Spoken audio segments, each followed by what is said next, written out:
Fala pessoal, beleza? Seja bem-vindo a mais um vídeo ao canal aqui do Velho Capitão, tá?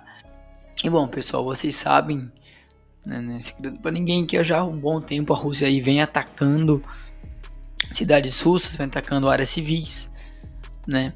E o foco há algum tempo já de Vladimir Putin aí tem sido a infraestrutura ucraniana, hidrelétricas, termoelétricas e de estações elétricas, tá pessoal? O que acontece, né? Esses ataques vêm diminuindo no último mês aí. A explicação é simples, né, pessoal? O inverno na Ucrânia lá vai de dezembro até março, mais ou menos. Ou seja, saímos agora aí a poucos dias, poucos meses, um mês e pouco aí do inverno, tá, galera? Então o que acontece, tá? Então, assim como muitos lugares, o pessoal ucraniano, né, eles não têm caldeiras em casa. Em vez disso, o calor e a água quente são gerados em grandes usinas de energia e depois são distribuídos através de tubulações até as residências. Com os ataques russos, né, em Kiev e em outras cidades, eles enfrentaram problemas graves de energia, restrições de horas de aquecimento, ruas mal iluminadas ou com pouca iluminação. Muitas empresas não conseguem operar ou só podem operar de forma intermitente, além das dificuldades que as pessoas estão enfrentando, né, para fazer algo simples como cozinhar também é afetado, tá? Então a gente tem que levar em conta aí os danos à atividade econômica, beleza, galera? Bom, por mais surpreendentemente que possa parecer, a verdade é que o inverno ucraniano pode acabar sendo aí um pesadelo para as tropas russas, tá? Na data de hoje, estamos em maio de 24, né? Então vamos falar assim, acabamos de passar pelo inverno, mais aí pelo menos 6, 7 meses até o próximo inverno ucraniano, né? Então, muita coisa pode acontecer, tanto que os ucranianos são forçados a ter frio, né, a viver nessa semi-escuridão. Os russos podem acabar sofrendo com o impacto disso, tá? A questão é, por que o inverno sempre deveria favorecer os russos, né? Sempre favorecer os russos? Com a chegada do frio, da neve, das condições extremas, realmente pode influenciar no campo de batalha, que diferença isso faz, e quem dos dois países aí pode acabar se beneficiando ou prejudicando o adversário, beleza? Vou te contar tudo, vou te falar sobre tudo isso hoje e um pouco mais nesse vídeo, então já se inscreve aí e deixe seu gostei. Bom pessoal, historicamente o inverno aí tem sido e sempre foi um grande aliado dos russos. Por exemplo, em 1812, o grande exército de Napoleão Bonaparte foi derrotado na Rússia durante o inverno, sofrendo aí cerca de 400 mil percas devido aí à luta em si, até a própria fome e a hipotermia. Um pouco mais de um século depois, em 1941, durante a Segunda Guerra Mundial, um ditador aí um pouco conhecido coordenou suas tropas a uma situação ainda pior. Adolf Hitler cometeu o mesmo erro que Napoleão, jogando aí as tropas no inverno russo sem que seu exército estivesse aí minimamente acostumado às condições ou um preparo, né, e que acabou aí culminando, né, e custando uma pesada derrota. Enfim, milhares de vidas foram ceifadas ao longo desse caminho no inverno russo. Claro, essa não é toda a história. Ao longo de sua história, a Rússia também teve experiências ruins, como o inverno gelado, por exemplo, em 1939, durante a Guerra de Inverno entre a União Soviética e a Finlândia. Os soviéticos aí tiveram que desistir de invadir toda a Finlândia, depois de perder entre 130 mil e 160 mil homens, embora neste caso tenham conseguido um tratado que lhes deu alguns pedaços, né, de terra, especialmente na região da Carélia e na região de Vyborg. Bem, embora o inverno geralmente tenha sido um aliado de Moscou, a situação russa na Ucrânia pode acabar sendo muito semelhante ao que aconteceu na Finlândia em 1939, ou ainda pior. Pior porque o colapso da linha de frente no início da guerra em Kharkiv e em Kursk, juntamente no Donbass, no início da guerra não ocorreu no inverno, né, mas durante o verão e o outono. Durante esses meses, naturalmente, o tempo não estava favorável. Um fator relevante para o desastre russo, que foi provocado principalmente pela superioridade tecnológica e de inteligência aplicada à Ucrânia por seus aliados ocidentais. além da tremenda tenacidade dos próprios ucranianos. Claro, é uma vantagem que o inverno poderia até acentuar. O fato é que a temporada de inverno pode piorar as coisas para os russos, embora não seria nada fácil para os ucranianos ou para qualquer outro país em si, meio ao inverno. Agora a questão é, por que damos tanto destaque para o inverno? Como que essa temporada fria pode afetar o curso da guerra?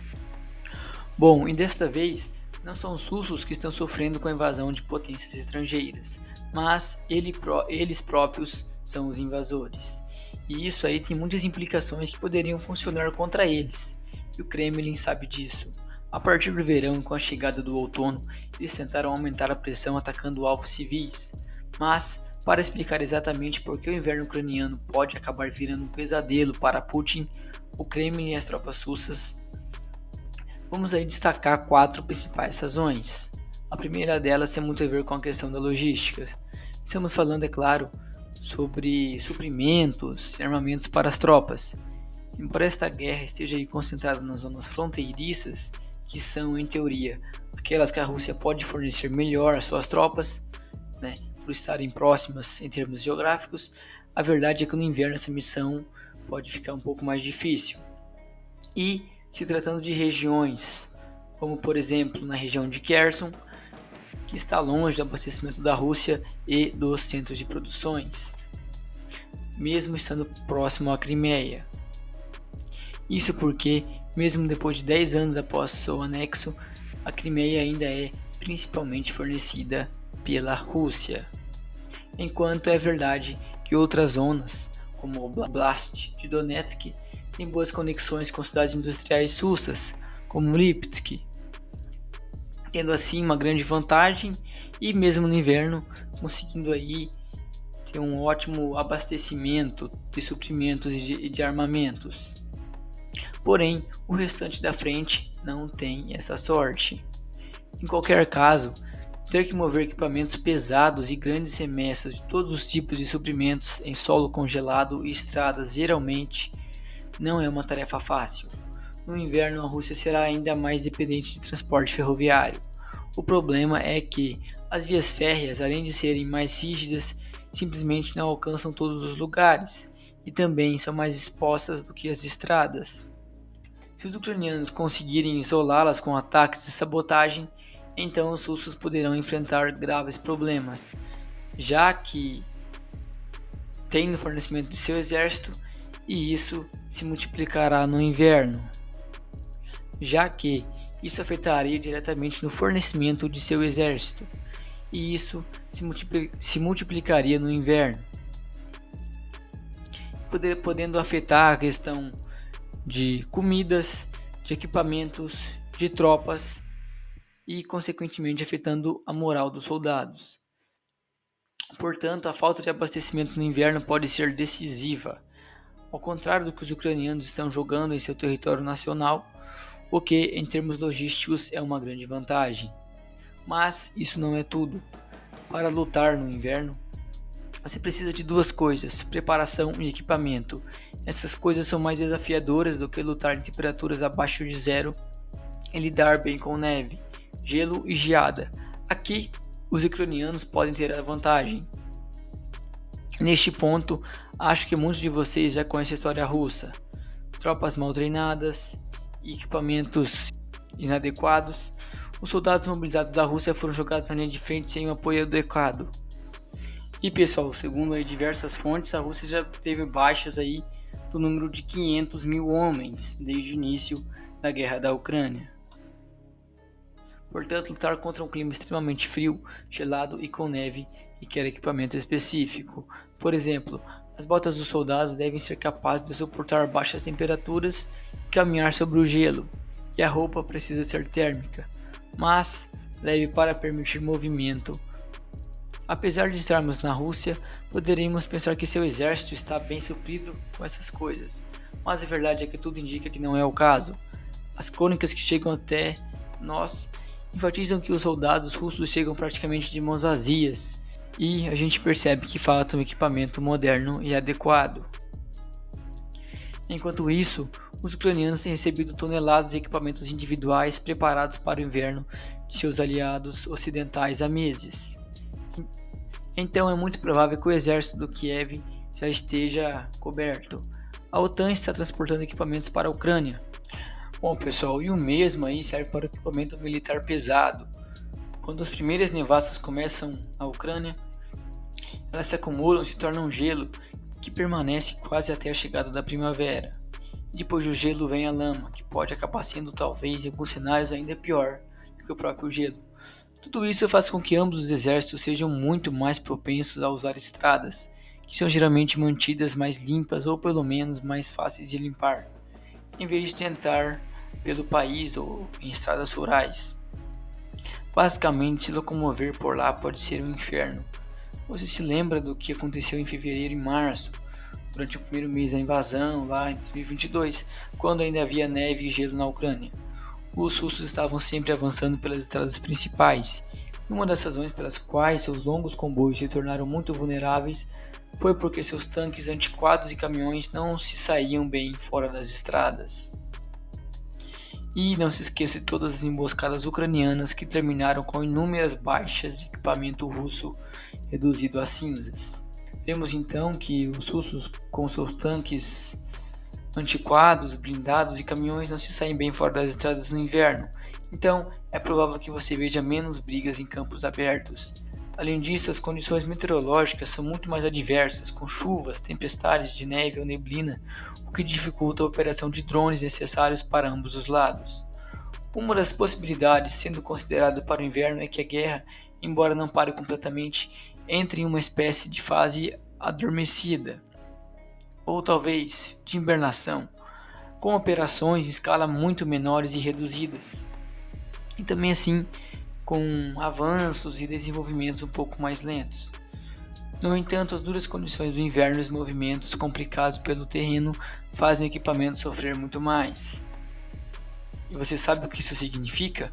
Que os russos enfrentam um período mais longo de guerra que exige um esforço contínuo de abastecimento.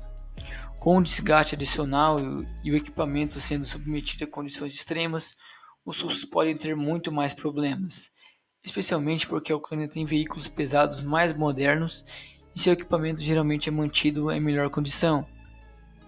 Então parece que esta época do ano não favorece nem um pouco os interesses do Kremlin. Talvez seja por isso que vimos e continuamos vendo a nova aposta da Rússia nesta guerra é trazer os ucranianos para a mesa de negociações de uma vez por todas, atacando assim alvos civis e fontes energéticas ucranianas. Neste sentido, a ameaça de usar armas nucleares, sobre as quais falaremos mais em breve, e os ataques a infraestruturas civis fazem muito sentido. Tudo isso nos faz suspeitar de que o Kremlin está perfeitamente ciente do que está acontecendo e sabe que esta época do ano não está nada a seu favor. Portanto, é por esses motivos e demais que os russos podem vir aí a sofrerem derrotas durante o inverno na Ucrânia. Suas baixas, que já são consideradas grandes, podem ainda crescer ainda mais, e caso não ataquem no inverno, isso de certa maneira iria ajudar os ucranianos que estão defendendo, podendo assim fortalecer seus fortes, suas trincheiras e, é claro, recebendo mais equipamento ocidental. Porém, quero deixar nos comentários aí, quero ver a opinião de vocês, o que vocês acham sobre isso. Desde já, agradeço por assistirem, deixe seu gostei, se inscreve no canal e até a próxima.